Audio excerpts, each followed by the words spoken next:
Okay, so for my first video, legit video and not just testing, I am going to talk about Fire Emblem.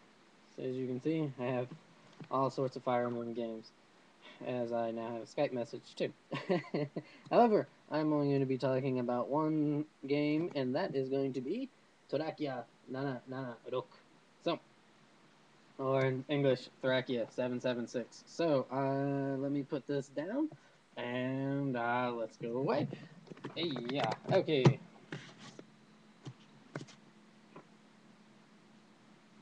Alright. Now, you can see this is the deluxe pack of Thracia 776. As I have an awesome glare. There we go. Glare, go away. Alright, so let's take a look at the contents that are inside. And yeah, so here's the first thing. It's a plushie of Pegasus. And here is a plushie of a dragon. And it comes with this nice little cool divider right here. And then it has, on the other side, it has just some scenery drawn on it. And then we have here 9 cards, 9 character cards to be exact. And it's really cool because it shows like just a larger version, not a larger version, but larger little portrait of the characters. And then on the back, it has a description of the name it has a description of the character and just some of the things about them and whatnot. And also coming in the deluxe pack is this cool map of the Kingdom of Thracia and also Manster District. And up here you can see it's the actual like the whole world of that's in the game. And then it has the cool little logo for Fire Emblem Thracia 776. Now, before I get into a bit more, I guess I can talk about this here first. Now, here we have the world of Fire Emblem, and this surprised me when I seen it. I guess this would be a good time to talk about the game a little bit. But for those of you who don't know, Fire Emblem Thracia 776 takes place in between chapters 5 and 6 of Seisen no Keifu, which is an absolute wonderful game. It is considered some to be like the holy grail of Fire Emblem games. It is really, really good. Now,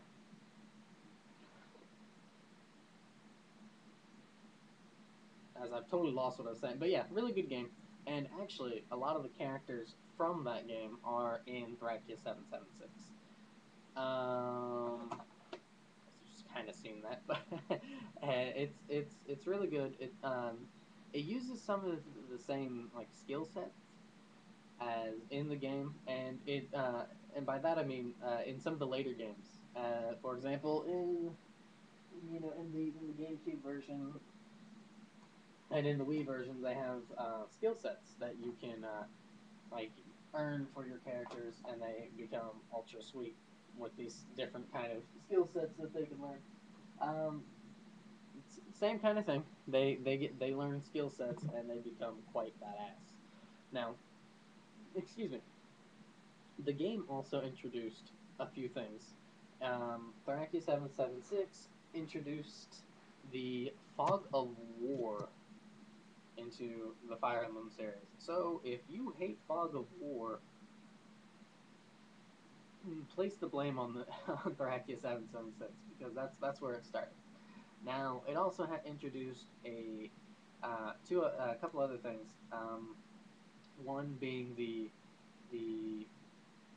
like the rescue command, and now sometimes some careless players, or sometimes you just get in a situation where you're just screwed by soldiers popping out of like an area that you did not expect them to pop out of, that kind of thing, and they introduced a rescue command.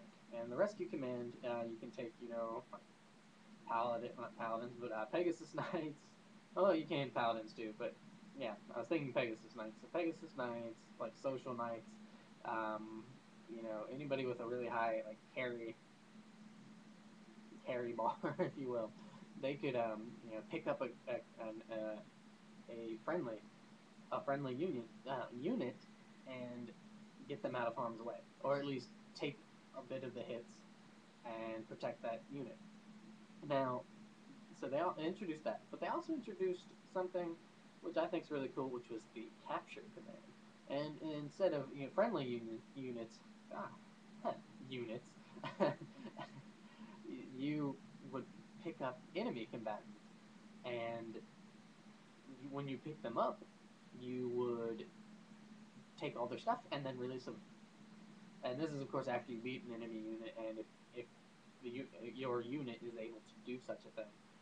And it's really nice to go around and instead of have a thief like steal only certain items, you could have one of your like knights or something go and completely just start owning the crap out of certain units and then just taking all their stuff. Now, to kind of derail that from just constantly using your knights and everything, or using just super sweet characters, they introduced something which is I thought was really cool, which is a fatigue bar. And in the fatigue bar, you when you would have a battle and everything, it would slowly raise or slowly rise. Wow, losing my English, but slowly rise. Now, when that was filled up, you could not use that character in the next battle, or in the next in the next battle. So next chapter battle. And so you'd have to actually strategize and not just pick. Here's three characters and they're ultra sweet. Just use them. So I thought that was really nice. Now, talk a little bit about this. The World of Fire Emblem. This is a VHS tape, which is really cool. And it's VHS tape, about 18 minutes long, and it talks about the Seisen no Keifu and also Thracia 776, where it goes into gameplay, and also for Seisen no Keifu, it talks a little bit about the history, about what's going on, and it's really cool.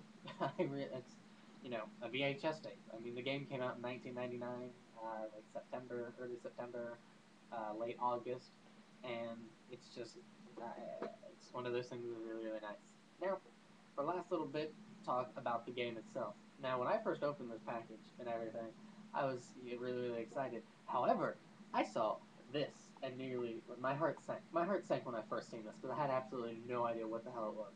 I at first I was like, what? And then I did some research on it, and I found out something really cool.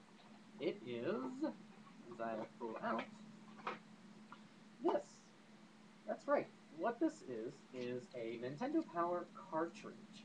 It's a flash RAM cartridge for Japan only. That for this one, of course, it's for the Super Famicom, SNES. Excuse me. It has 8 blocks. One of the blocks is reserved for menu selection for different games. However, the other 7 you could use for games that you've downloaded. Now, this kind of idea had been around from the Famicom days, but piracy was rampant, and so they kind of switched things around, and they made this for the Super Famicom and another one for the Game Boy. And what these were like, they weren't rewritable. So once you did it, once you downloaded and everything, that's what the game you had. And what you would have to do is you like originally, I guess, when the game was released, since it was in 1999, you would have to buy this and then go to a store where they had an MP copier and then download the game.